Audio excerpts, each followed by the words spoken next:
She started not doing things. Well, first thing I noticed she stopped doing was cooking. She stopped cooking. That was no big thing because, I can cook. I can cook good. I know, I know, I know how to cook. And fact is, I did part of the cooking anyhow. Not most of it, but I did. I did. It was no big thing for her to say. If she said I don't feel like cooking dinner, I had no problem with going and cooking dinner. It was nothing. And so when she all of a sudden quit cooking, we didn't miss a beat. She quit paying the bills on time. Like this was something she always did. She took care of all the bills. She'd sit down and write the checks and do whatever, put them in the mail and do everything. She'd pay the bills. Then one time I noticed there were some discrepancies in her. She had an account at J.C. Penney's. And I noticed there were discrepancies. There were discrepancies in the invoices. Money was being spent on her credit card, and we couldn't account for it. Things were being purchased that we didn't buy. So I told her to watch it, keep an eye on it, because somebody's using your credit card. But she said okay.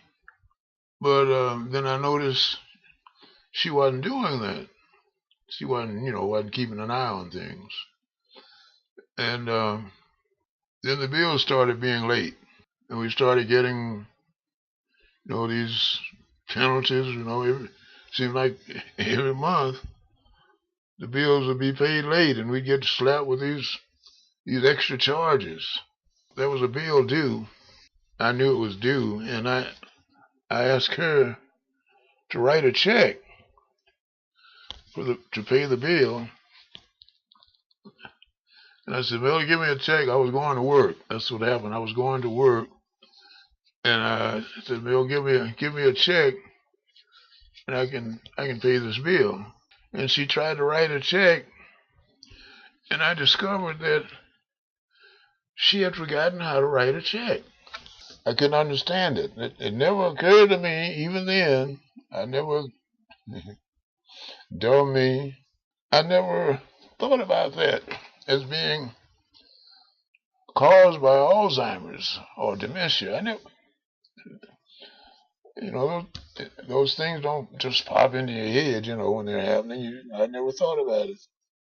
So when I discovered she didn't know, she had forgotten how to write a check, and I took it and I looked at it and I said, "Millie, why you don't write a check like this?" And she got kind of upset. I could see she was upset, and I said, "Okay, that's all right. I'll write it. Just forget it." And from that point forward, I wrote all the checks. I paid all the bills because I realized that she couldn't do it. She wasn't able to do it.